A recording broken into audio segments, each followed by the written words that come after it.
claim no easy victories. In other words, there is no easy path to success. Don't craft and concoct situations that are non-existent.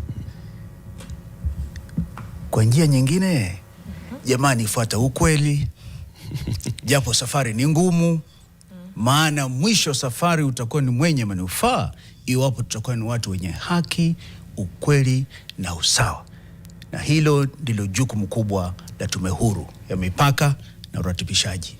We may not know the proportion, but there are Kenyans who actually had trust in IEBC as an institution, and this is clear, making clear demarcation. IEBC as an institution. Remember, IEBC is one of the 15 commissions, rather chapter 15 independent commissions.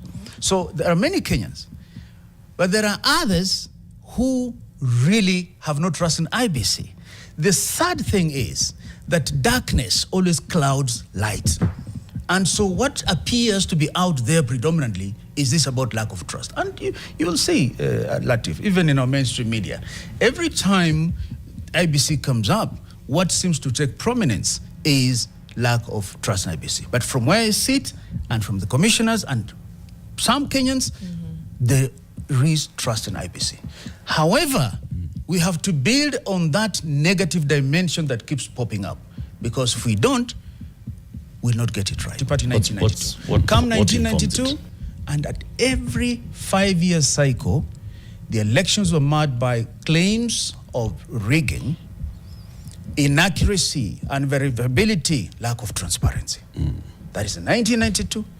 2007 was the apex of it. The country exploded into civil war, and thousands lost their lives. It is, remember that time, the late Samuel Kivuitu saying, I do not know who won. So what perceptions do you expect people to have about that process? Came 2012, we were the Supreme Court. Okay? And there was the vifaranga of a computer.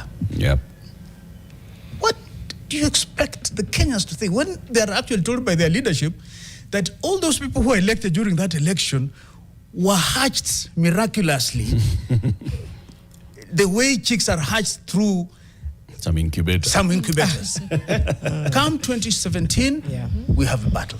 Come 2022, we're going to have a battle. So the first problem that is burdening IEBC is the history of elections in this country. The second problem is our political leadership, some of them. Because every time our political leadership works together, there is peace. IEBC has no problem somehow. It's very good. It's very good. Okay? But the moment elections are conducted and the winner is declared, IEBC is a terrible organization. These people are thieves. Take, for instance, every time that elections end, and remember, when the elections end, we have a winner and a loser. How many winners do we have? In this country, there are 16,105 candidates whom were registered to vie in 2022. 16,105. How many winners came out of that number? 1882. 1,882. So if we take 16,105 losers, add their supporters who were loyal, they believed in them, they invested emotionally, they believed them as the Messiah that would deliver them to the promised land. Just amplify that unhappiness and tell me which one will be prominent in the social space. Will it be the loser's voice or the winner's voice? So then, because we have the problem of our politicians not accepting laws, the Ghanaians have shown us the way. They shake hands and say, yes, you won. You won. But our politicians are yet to accept that whoever has won has validly won. Shake hands and say, there'll be a second time. Right. So the second problem that IEBC is compounded with because of these perceptions is how our politics are played. It's volatile, Latif, it's volatile. Number 3, the electoral ecosystem. Kakangu, hizi kura zetu zapigwa hivi. Kwamba walio wengi hawana haja na wachache. Wanatafuta mmoja tu.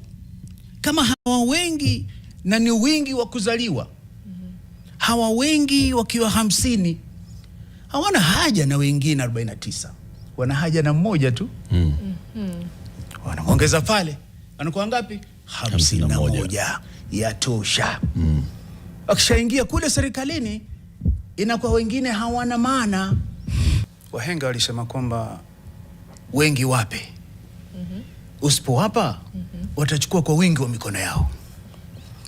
Na ndivyo ilivyo nchini humu. Kwamba sera zetu za uchaguzi zimekitwa katika misingi ya wengi wape. Hivi kwamba kabila moja likiwa limebarikiwa kwa uzao mwingi, wakawa kuna watu wengi, basi hao katika kura na chaguzi za taifa hili wako na bahati. Kwa nini? Kwa sababu the nature of our political arrangement is called the electoral system, is pegged on majoritarian principle, as opposed to mixed member proportional system. Majoritarian means wengi wape, in simple terms. Kwamba all you need is to have votes that are half of those who turn out. So in simple terms, so that the citizens understand this, if there are 100 voters who turn out, all that you need is 50. +1. Then you look for the +1. For the extra one. Yes.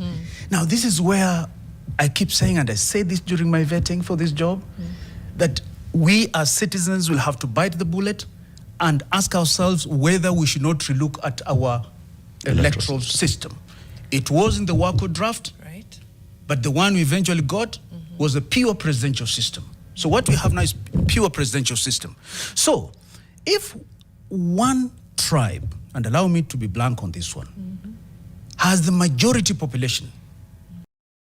In a bold call for political accountability, IEBC Commissioner Dr. Alutalala Mukhwana has slammed leaders who refuse to accept election results, warning that such actions are tarnishing the Commission's hard-earned credibility. Speaking on August 25th, Mukhwana urged politicians to embrace the culture of conceding defeat, emphasizing that peace and trust in Kenya's democratic process hinge on respect for electoral outcomes. Politics can be unpredictable, but rejecting results and leveling baseless accusations against the IEBC only undermines the integrity of our institutions, Mukhwana said, urging leaders to focus on future elections rather than eroding public confidence. As Kenya heads into yet another political charged period, Mukhwana's message is clear.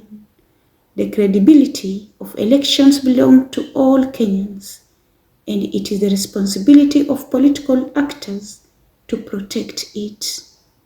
Follow us on all our platforms for real-time updates, in-depth analysis, and bold discussions that matter. From all of us here at Sauti Mzalendo TV, stay safe, stay engaged, and keep the conversation going. Until next time, keep believing in a better, stronger nation.